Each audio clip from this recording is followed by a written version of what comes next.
fijáis, el proyecto sobre el que vamos a hablar es el Centro de Tecnología Celtíbera de Tragacete.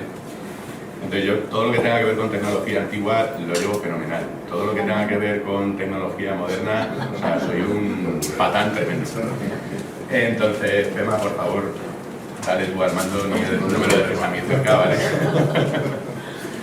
Bueno, pues buenas tardes, bienvenido todo el mundo a este inicio, ¿no?, de las jornadas de arqueología experimental de Tragacete, las primeras jornadas de arqueología experimental. Y esta primera charla pues va a consistir en explicaros un poco qué es el proyecto, en qué consiste el proyecto que queremos desarrollar aquí en Tragacete, y luego aparte también algunos conceptos que para mucha de la gente que hay aquí son desconocidos, como qué es la arqueología experimental, qué es la recreación histórica, cómo pueden encajar una cosa con la otra. Y sin más, por favor, Pema, dale ahí. Bueno, pues, ¿qué es la arqueología experimental? La arqueología experimental es un sistema de estudio y de investigación que lo que nos permite es, de una forma práctica, es decir, ya directamente con nuestras manos trabajando, recuperar y recrear cómo eran las formas de producción de los antiguos pueblos. En este caso, de los celtíberos, porque es de lo que va a ir nuestro museo. Lo que veis en la foto es un horno de fundición de bronce. Entonces es un horno que se ha reproducido en base a lo que se encuentra en los yacimientos arqueológicos, los procesos arqueológicos, ¿no? Y bueno, pues nosotros lo que hacemos es recrear esos mismos hornos, utilizar los mismos materiales que utilizaban ellos, de tal manera que vamos a saber y nos vamos a poder acercar a esos procesos tecnológicos a través de la práctica. Pues nos vamos a poder sumergir mucho más en el conocimiento científico sobre estos pueblos, ¿vale? Por favor. ¿Para qué sirve la arqueología experimental? Pues por un lado, para conocer mejor, de una forma inmersiva, cómo era la vida de los pueblos en la antigüedad. Y luego después nos permite comprobar de forma práctica si las teorías que se han desarrollado sobre las formas tecnológicas y de producción de aquella época, pues si esas teorías son correctas o no, si funcionan o no.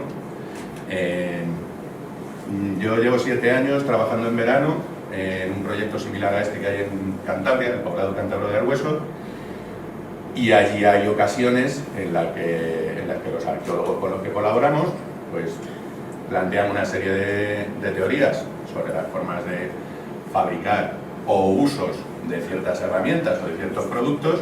Entonces nosotros lo que hacemos es reproducir esas herramientas o esos productos y comprobar físicamente cuál es su funcionamiento y si encaja con las teorías planteadas por el equipo arqueológico. Entonces, como veis, por un lado, es una forma que en principio aquí en España es bastante novedosa de investigación, en el resto de Europa está bastante más desarrollada, pero bueno, ya sabéis que en general nosotros siempre vamos un poquito más atrás con muchas cosas, pero aquí ya de momento hay 2 laboratorios de arqueología experimental, uno en la Universidad Autónoma de Madrid y otro en Zaragoza, y poco a poco se está abriendo cada vez más este campo de investigación. Por favor. ¿Qué es la EXAR? Porque todos os habéis fijado en los cartelitos que aparece ahí, EXAR, ¿no? ¿Qué es eso? Bueno, la EXAR es una organización que está integrada en el ICOM, que es el Concilio Internacional de Museos. Y la EXAR a lo que se dedica es a gestionar en concreto museos al aire libre, que luego después vamos a hablar un poquito sobre lo que son los museos al aire libre, y a velar porque todos estos museos que se dedican a arqueología experimental en concreto lleven una buena práctica científica. O sea, que tengamos unos criterios unificados para que a la hora de nosotros hacer nuestra experimentación científica, pues tengamos todos los mismos parámetros y de esta manera nuestros resultados sean mesurables, ¿no? No que vaya cada uno aquí un poco a su aire. Entonces, bueno, aquí quería hablar en concreto de la EXAR porque nosotros, la gente que vamos a estar desarrollando este proyecto, Somos miembros activos de la AXARC desde hace 4 años y la verdad es que es muy interesante para poder conocer proyectos similares en otros países. Esta organización funciona a nivel mundial, o sea, no es solamente europea. Y bueno, os recomiendo que echéis un vistacillo a su página para que veáis todos los proyectos en los que están metidos, porque la verdad es que merece la pena. ¿Cuáles son los pilares de la arqueología experimental? Esto es interesante porque hay veces que la gente confunde ciertos conceptos. Entonces, el hecho de que yo, por ejemplo, me vaya ahí en mitad del campo, me ponga a sacar teas y me vaya a la pelera, al horno a fabricar pez, y me ponga a fabricar pez y saque ahí unas cantidades industriales de pez y tal, eso no significa que yo esté haciendo arqueología experimental. O si hago un experimento de extracción de hierro para convertirlo en acero, como se hacía hace 2500 años, por sí mismo eso tampoco es arqueología experimental. Para que se considere arqueología experimental tiene que cumplir con 3 parámetros que son fundamentales. El primero, documentar el experimento que estamos haciendo. Si no lo documentamos, si no tenemos unos resultados que además podamos cotejar con otra gente que esté haciendo experimentos similares, el objetivo científico no existe. Luego después, en segundo lugar, o sea, estos 3 pilares además son incondicionales, se tienen que dar los 3. Si falla uno ya no se considera arqueología experimental. En segundo lugar, divulgar. Dentro de los parámetros de la AXARC y de la arqueología experimental, los resultados no se pueden quedar solamente en el mundo académico. Tienen que romper las barreras del mundo académico y llegar al público en general. Porque, de hecho, además, esto es un problema que hay bastante a menudo, y es que muchas veces el mundo académico no es capaz de expresarse, ¿no? y de poder llevar el conocimiento a todos los ámbitos de la sociedad. Entonces, la arqueología experimental pretende hacer un poco de enlace entre ese mundo académico y el público. Y por último, pero no menos importante, se debe transformar los resultados de los experimentos en actividad educativa. Es decir, nosotros tenemos que crear espacios donde el público en general pueda también tener acceso a esos experimentos y tener la capacidad de con sus manos experimentar, tocar, crear, etcétera, para que de esa manera el público en general también comprenda esos procesos tecnológicos. Perdón. Uy, no tienes perdón. ¿Tienes silla? Sí, gracias. Vale, nada. Entonces, lo que os digo, si cualquiera de estos 3 pilares falla, el de la documentación, la divulgación o la actividad educativa, ya no se puede considerar arqueología experimental. Si os fijáis, aquí tenemos un grupo de recreadores históricos, que ahora después vamos a hablar de la recreación histórica también, que están pues un poco enseñando tácticas militares romanas a críos. De hecho, en este tipo de actividad, al final los niños también acaban incluso haciendo las formaciones y todo ese tipo de cosas. Y esto son cosas bastante divertidas. La arqueología, la historia, la protohistoria, etcétera, no tiene por qué ser aburrido. Ya bastante mal lo hemos pasado a veces en el cole, aprendiendo, ¿no? como para que encima vayas a un sitio aquí a que te vayan a enseñar, ¿no? Cuestiones de tecnología o tal, y sea un auténtico peñazo. Pues no, de lo que se trata es de hacerlo atractivo y de estimular a la gente a que participen en estas actividades y de nuevo, de hecho, además acostumbrarles a que empiecen de nuevo a hacer cosas con sus manos, que parece que es algo que últimamente se está perdiendo un poquito. Continuamos, por favor, Pema. Bien, ¿qué es la recreación histórica? Porque bueno, la recreación histórica y la arqueología experimental no tienen por qué estar directamente vinculados. Lo cierto es que sí que puede haber unas sinergias interesantes entre ambas disciplinas, por decirlo así.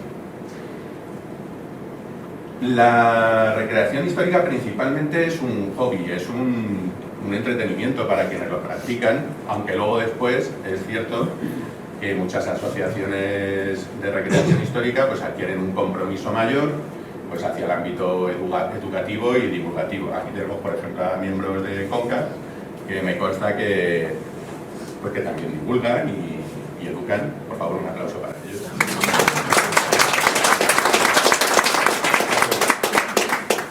Entonces, mientras que en la arqueología experimental el valor de los experimentos son de por sí los experimentos, en la recreación histórica de lo que se trata es de recrear la indumentaria, las herramientas, etcétera, ¿no? Pues vestirnos de época, tratar de, durante el fin de semana, ¿no?, que vamos a un evento de recreación histórica, vivir, ¿no?, de la forma más cercana posible a como vivían las gentes a las que estamos recreando, ¿no?, o a las que representamos, pero es algo que en general el recreador pues hace para sí mismo, para su grupo, y luego después pues si hay visitantes y tal, pero en principio no es necesario documentar nada ni nada por el estilo, al igual que en la arqueología experimental yo no tengo por qué vestirme de época para hacer un experimento, ni para divulgar, ¿no? Pero claro, ¿qué ocurre si, por ejemplo, cuando construyamos nuestro museo, pues además de estar haciendo nuestros experimentos, invitamos a grupos de recreación histórica, como por ejemplo los compañeros de Barchin del Hoyo, que ellos hacen un festival ibero súper interesante, la gente del pueblo se viste de época, etcétera? Pues ¿qué pasa si unimos estas dos disciplinas? Pues que lo que vamos a conseguir es, por un lado, en nuestro poblado histórico, tenerlo completamente vestido, con gentes de la época incluso, y ya la experiencia y la sensación de cara al visitante va a ser, vamos, lo más parecido a un viaje en el tiempo. Entonces, por eso, creemos que es muy importante que estas dos disciplinas se solapen e interactúen. ¿Seguimos?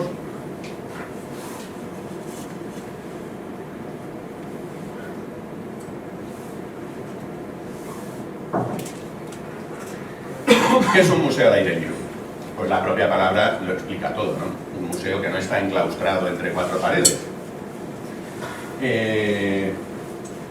Aquí no estamos muy familiarizados con el concepto de museos al aire libre, pero hay muchos. Las granjas escuela, por ejemplo, son museos al aire libre.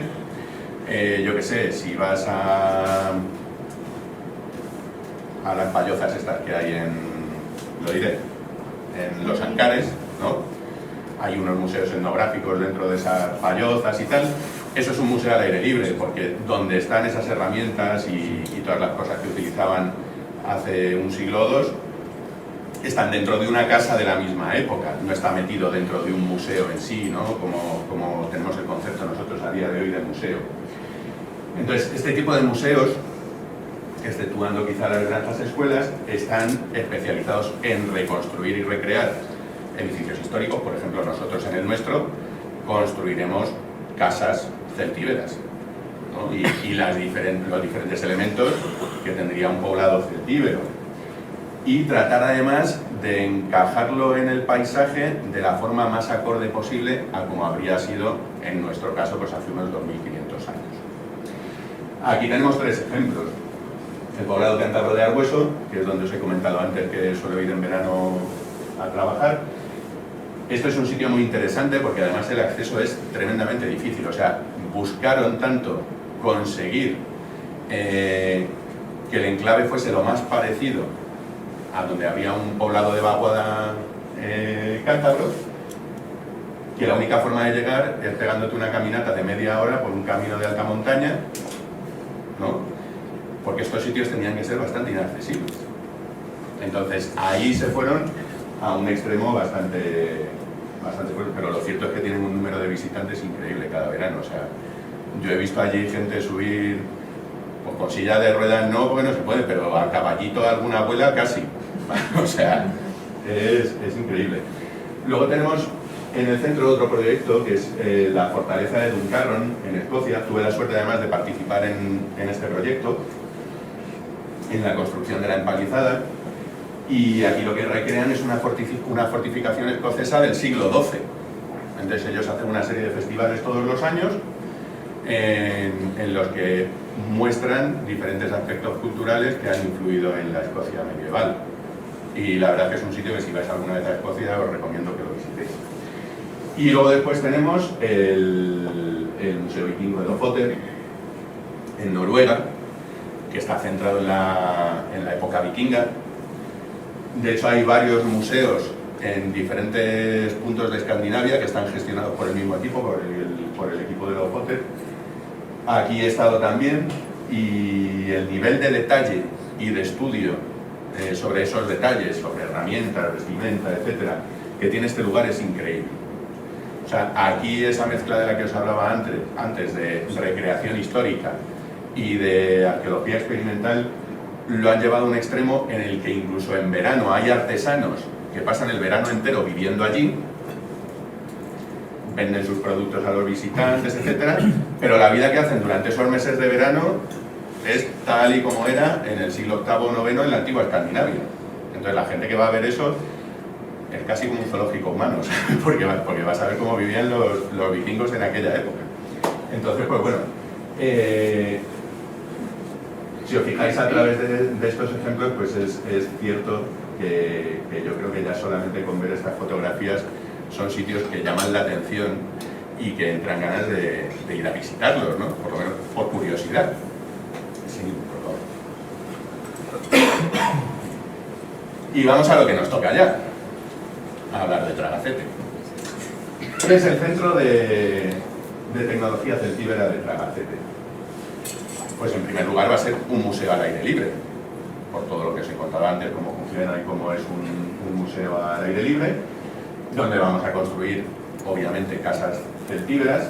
Si os fijáis, además, vais a ver en la foto de arriba, bueno, no se aprecia muy bien, pero realmente estas casas, que veis que el tejado es a dos aguas, llevarían en el interior un tabique separador.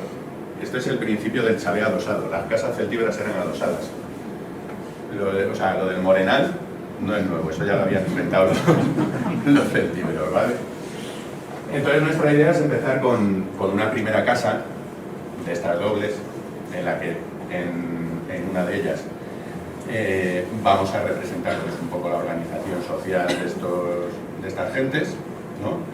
Y en la otra, sobre todo, vamos a tocar cuestiones tecnológicas, pues como telares, elementos tecnológicos, etc. Luego después, en la parte exterior de la casa, pues hay que construir otra serie de elementos, pues como van a ser pues, hornos de reducción para hierro, o sea, todo lo que sería lo necesario para que alguien de aquella época pudiese sobrevivir, con toda la tecnología disponible en aquel momento. ¿Vale? Y de paso, pues si se nos tuerce mucho la cosa, pues, tenemos donde fabricar hierro tal, y poder volver a empezar otra civilización. Seguimos. ¿Por qué Tragacete? Pues mirad, esta foto la tomé el otro día por la mañana, que es ahí al lado de justo enfrente del cuartel, y yo la verdad es que alucino con los amaneceres que hay aquí, es alucinante. Bueno, pues en primer lugar, Tragacete es interesante por la ubicación histórica. Como decía antes Rodrigo, cuando estábamos hablando, en toda esta zona de la serranía hay muchísimos yacimientos muy interesantes, algunos excavados, otros sin excavar, otros aún por descubrir seguramente, y la mayoría son celtíberos. O sea, hay muchísimo, ¿no? Entonces esto para nosotros es interesante. En segundo lugar, la situación turística. Tenemos el nacimiento del río Cuervo cerca, tenemos la carretera, ¿no?, que va desde Cuenca hasta aquí. O sea, todo el mundo que vaya a pasar para ir al río Cuervo es que va a pasar por aquí. Entonces, la situación a nivel turístico pues es interesante y hace que el proyecto pueda ser viable, porque no nos debemos olvidar que esto tiene que rendir económicamente para que se pueda sostener. O sea, si no produce dinero, no se puede mantener de la nada. La localización también es estratégica, estamos cerca de Valencia. Madrid no pilla tan mal, está lejillos pero no pilla tan mal. Teruel tampoco está muy lejos. Entonces esto nos permite que nosotros podamos tener un objetivo territorial de promoción bastante amplio y estimular de esa manera pues, a que vengan visitantes de diferentes lugares de ese círculo que nos vamos a poner objetivo de unos 250 kilómetros a la redonda más o menos. Y en cuarto lugar, pero no menos importante, la iniciativa local. Lo que está pasando aquí con el ayuntamiento, con la fundación, etcétera, ¿no? Que están estimulando mucho pues que nuevos proyectos vengan, que se desarrollen, etcétera, pues eso hace que para nosotros sea atractivo porque obviamente facilita mucho las cosas. O sea, tenemos que poner mucho trabajo en hacer esto, pero si tenemos un ayuntamiento que es favorable y si tenemos pues organizaciones como la fundación, etcétera, que también son favorables a este tipo de proyectos, pues lógicamente lo que nosotros buscamos es un sitio donde las sinergias nos permitan avanzar sin tener grandes tropezones. Imaginaos que diésemos con un ayuntamiento pues que le diese un poco igual. Pues posiblemente, pues yo que sé, a lo mejor todos los procesos burocráticos, etcétera, serían casi interminables, ¿no? Aquí vamos a entender, Diego, que van a ser un poco más ágiles, ¿a que sí? Yo creo que sí. Continuamos, por favor. ¿Qué aportará este proyecto a Tragacete? Porque claro, esto es un camino de dos sentidos. A Tragacete y a lo que va a ser la comarca. O sea, no, obviamente, aunque estemos establecidos aquí, nuestra idea es tender una red de contactos y de apoyo mutuo, que de hecho con Valdemeca ya hemos empezado ahí a tener algunas cosillas interesantes. Por La Vega tendremos que pasar y ver qué podemos hacer también. Pero esto tiene que ser un camino que va en dos sentidos. Muy buenas. Hola. Entonces, en primer lugar, repoblación. El ayuntamiento, además, tiene un programa de repoblación, que de hecho por lo que estamos aquí nosotros, que bueno, pues este tipo de proyectos, con la gente que vamos a trabajar en él, etcétera, pues va a ser que aportemos nuestro granito de arena en cuanto a gente que va a venir aquí a vivir. En segundo lugar, empleo. En un principio, este proyecto, al principio, no va a contar con muchos empleados, va a ser un pequeño negocio, pero la idea es que crezca y que vaya generando empleos. Es cierto que la casa no se puede empezar a construir por el tejado y que una gran empresa pues no se puede empezar a construir ya saliendo a bolsa, ¿no? Entonces nosotros creemos que tenemos que empezar de lo pequeño a lo grande y eso es lo que vamos a hacer. Por otro lado, reactivar o activar el turismo de larga estancia. ¿Qué significa esto? Esto lo hemos hablado muchas veces con Diego, que normalmente hay mucho turista que viene aquí, que simplemente pues viene, come, duerme, pero no está en el pueblo, o no se queda mucho por la zona. Va a ver el nacimiento del río Cuervos, se da una vuelta por allí por donde estáis vosotros, tal, ¿no? Pero no tiene muchas cosas que hacer, aparte de comer, beber y dar una vuelta. De lo que se trata es de ofrecer alternativas diferentes y atractivas y que además pues, puedan también un poco crear sinergias con otras cosas que ya hay aquí, pues como son empresas multiaventura o otro tipo de entretenimiento, ¿no? Vamos a decir, que pueda haber en la zona. Entonces es aumentar esa oferta para que se pueda aumentar incluso la estancia de la gente que viene a visitar la serranía. Y por último, pero no menos importante, fomento de la economía circular, que es de lo que hablabas un poco antes tú, Rodrigo, ¿no? De cómo este tipo de proyectos repercuten beneficiosamente en la economía circular. ¿Por qué? Pues mirad, por ejemplo, una de las cosas que va a tener este museo, pues obviamente va a ser una recepción con su tienda. Entonces, en esa tienda, pues los productos de la zona tienen que estar. Luego, después, aparte, nos vamos a retroalimentar los lugares donde quedan a dormirse o a comer los visitantes con nuestro museo. Vamos a tener ahí un intercambio de, oye, pues mira, yo te publicito a mí, tú me publicitas a mí, O sea, vamos a tener una relación que va a ayudar a que si nosotros crecemos, los demás crezcan también, y que si los demás crecen, nosotros también podamos crecer. Entonces, de esa forma, vamos a crear un circuito de economía que va a ayudar a que se quede y que repercuta aquí en la zona, que es realmente lo que interesa, no que la pasta se vaya afuera. ¿Sí? ¿Qué vamos a encontrar en este museo? ¿De qué áreas se va a componer? Pues en primer lugar lo que os he comentado, la recepción. La recepción va a ser el último vínculo con el siglo XXI, cuando entréis en este sitio, ¿vale? Esta es la recepción de la tienda del Museo de Alcalá de Henares. Y es un poco el modelo de recepción que nos gustaría, una recepción con una tiendecita. Ahí compras tus entradas, tus camisetitas, tu quesito y si hay miel, pues miel. ¿Vale? Vamos a utilizar un sistema de construcción en el que, por ejemplo, no vamos a utilizar cemento. El cemento es tremendamente nocivo a nivel ecológico, entonces el cemento lo vamos a sustituir por masas de cal, y luego después lo que van a ser paredes, tejado, etcétera, se va a construir con un sistema bastante novedoso bueno, el sistema que utilizan en Nemetona, ¿cómo se llama? ¿Te acuerdas? El ETC. Sí, efectivamente. Un panel de madera.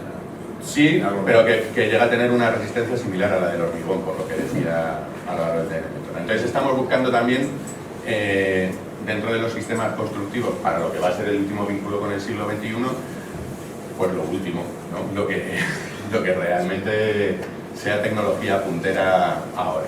Continuamos, por favor. Vamos a hacer una empalizada con foso.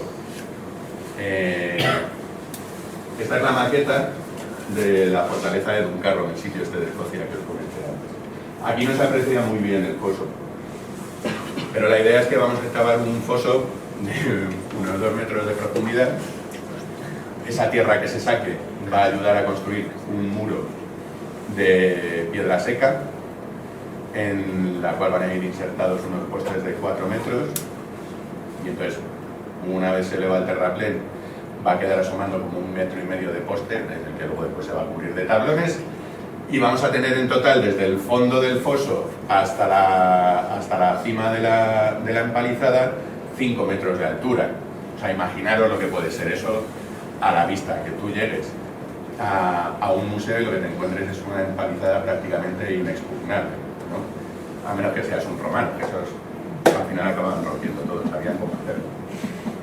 Entonces, esa empalizada no va a cubrir el total del perímetro de la finca, pero sí la parte más importante, donde van a estar, obviamente, todas las cuestiones más relacionadas con el tema tecnológico. Seguimos, por favor. Lo que os decía antes, las casas adosadas. Aquí sí que se ve un poco mejor. Si os fijáis, ya desde aquí sí se ve el muro en la parte interior. Esto es un corte en sección. Las casas llevan también una pequeña bodeguita. La cimentación sube hasta hacer un zócalo. Luego después los muros por encima del zócalo van a ser de adobe. Y el tejado vegetal, que en este caso, teniendo en cuenta los materiales que se disponen aquí en la zona, pues el tejado vegetal se va a hacer con carrizo. El adobe lo vamos a sacar de la propia excavación de los cimientos de la casa, porque ya hemos visto que el terreno donde queremos construir es bastante arcilloso. Y la piedra, pues estamos ya todos mirando a ver de dónde la sacamos, pero la vamos a sacar. Continuamos. Estos tejados aquí que encima de las tablas eran bujes, ¿eh? Sí. Es lo que había, porque aquí no hay carrizo. Cañizo. Carrizo, hay un... Cañizo. No, carrizo. Carrizo. Estos bujes. Secos. Vamos a tener que disponer también de corrales. O sea, obviamente, aparte de gallinas, intentaremos tener alguna ovejilla también. Pero obviamente la ganadería y tal en aquella época pues, es una base económica súper importante. Continuamos, por favor. huertos en los que vamos a plantar solamente especies que sabemos que se daban en aquella época.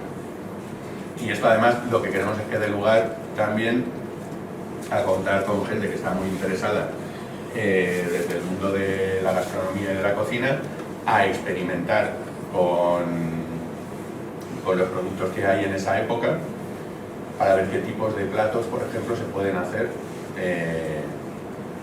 solo con esos productos. ¿Continuamos? Vamos a construir una necrópolis. Esta foto, a ver, es de un yacimiento, es pues una pequeña tumba. Se ve ahí el mango de una espada, se ve un brazalete, parte de la funda, un soliferrum, que es como una lanza solo hecha de acero que está retorcido. Ellos lo retorcían porque para llegar al otro mundo, o sea, si tú entregabas una espada, por ejemplo, como ofrenda, si está entera, es que va para los dioses, pero si va retorcida y tal, es como que estás matando también el arma y va a ir contigo al otro mundo, entonces en el otro mundo la vas a poder utilizar, ¿no? Entonces es importante recrear también y que la gente entienda qué relación tenía este pueblo con la muerte, y esto además va directamente enlazado, ¿no?, de forma muy profunda también con lo que es cuestiones religiosas, etc. Si pretendemos mostrar cómo es una sociedad, tenemos que tratar de reflejar todos los aspectos de esa sociedad, no nos podemos quedar solamente en lo que más nos interese, por ejemplo, a nivel tecnológico. Continuamos, por favor. Los hornos reductores de hierro. Este es mi profesor de herrería, Tomás Mink, y esto es un experimento que ya hemos hecho nosotros en varias ocasiones para extraer hierro desde el mineral. En aquella época no hay tecnología además para alcanzar el punto de fundición del hierro. Entonces lo que se hace es el proceso de reducción, que es diferente. Lo que se hace realmente es fundir las escorias y en la boquilla de soplado, donde están los fuelles, eso que tiene en la mano es un fuelle, pues en la boquilla se van aglutinando las partículas de hierro mientras van absorbiendo carbono, y hemos llegado a sacar unas muestras de acero de buenísima calidad, cosa que pensábamos que no sería de tan buena calidad, que sería difícil conseguir un acero de buena calidad con aquellos medios. Bueno, pues hemos podido demostrar que se sale un acero bastante bueno. Continuamos. Horno de fundición de metales, porque luego sí que hay metales que se pueden fundir en esta época, plata, oro, bronce, etcétera, y ese tipo de tecnología también tiene que estar representada pues, para reproducir las joyas, etcétera, que utilizaban también ellos. ¿Seguimos? Hornos de cerámica, la cerámica también es tremendamente importante. Continuamos. ¿A quién va dirigido este tipo de museo y este tipo de actividades? Pues formulado a colegios, obviamente, si tenemos que hacer actividades educativas, pues colegios e institutos. Si miramos un poco más por el lado de la investigación, etcétera, pues con quienes vamos a trabajar es con universidades. Desde un punto de vista turístico, viajes organizados, turistas, familias, ¿no?, que ocasionalmente vienen por aquí, paseantes, etcétera. Luego después con investigadores, ya no tienen por qué estar directamente vinculados a universidades, pero hay gente directamente que está haciendo unos experimentos muy interesantes sobre tecnología y que a nosotros nos interesa que vengan a trabajar con nosotros, y a ellos les va a interesar venir a trabajar con nosotros también. Y luego después, de forma secundaria, alquiler para eventos. O sea, oye, alguien quiere hacer una boda cerca, qué sitio más bonito para hacerla, ¿no? Y luego después también se puede alquilar como set de rodaje, porque a día de hoy en España también hay una carencia de sets de rodaje que te permitan hacer cosas así históricas un poco antiguas, ¿no? Entonces, como veis, las oportunidades para aprovechar el espacio pues son bastante amplias. El proceso de construcción se va a hacer directamente utilizando el sistema de arqueología experimental. O sea, no tendría sentido abrir un centro de tecnología celtíbera y traer de aquí 4 retroexcavadoras, 7 cuadrillas de albañiles, no sé cuántas hormigoneras, y ponerte a construir todo, ¿no? Ahí, raca, adelante. Entonces, obviamente, lo tenemos que hacer todo a mano y con las mismas herramientas que se utilizaban en aquella época. Tenemos dos objetivos con respecto a la construcción. El primero es contar con profesionales, por ejemplo, oficios como la piedra seca, que a día de hoy, a ver, desaparecido no está, pero a puntito. Si encontramos gente mayor o gente que sepa hacer bien la piedra seca, que se quiera involucrar con nosotros, y que a través de nuestro proyecto puedan dar cursos y talleres que permitan a otras personas aprender esa técnica de trabajo y de tal manera que podamos crear una nueva generación de gente que sepa trabajar con la piedra seca y que eso permita restaurar a lo mejor otros sitios, etcétera, ¿no?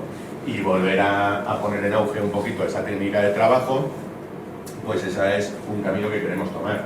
Y lo mismo pasa con el trabajo de los adobes y con el de las techumbres vegetales, que de hecho ahora mismo los tejados vegetales en el sur de España, además es curioso, por toda la zona de Doñana y tal, y por todo el norte de Europa se están volviendo a poner en boga, ya no solo para edificios históricos, sino para viviendas, chalés, etcétera, porque pues, es un tejado bastante eficaz, más de lo que muchas personas pensarían. Y luego después, aparte, vamos a crear un programa de voluntariado también, en el que gente que está interesada pues, en aportar, en ayudar, etcétera, pues van a poder hacerlo y en cambio pues se van a llevar una experiencia que para mucha gente pues, puede llegar incluso a ser transformadora. Pues hasta aquí puedo leer, como dijo Mayra Gómez, que espero que os haya gustado. No sé si tenéis alguna preguntilla a alguien o algo. Aplauso.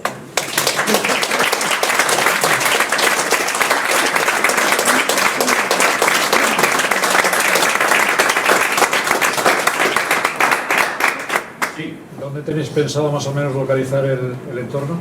Pues hay una finca muy hermosa, justo antes de la fuente de Rollo Frío. Así vas desde el Morenal y justo antes de la fuente, a la derecha, esa finquita que tiene como un promontorio, que en una segunda etapa, además, en ese promontorio, nos gustaría construir una torre de vigilancia bien guapa, de tal manera que tú te subes a la torre y puedas ver todo el valle. Bueno, está donde se baja el molino de abajo, donde está la entrada hacia el molino, justo en la parte derecha del camino, hay como una entradita, ahí.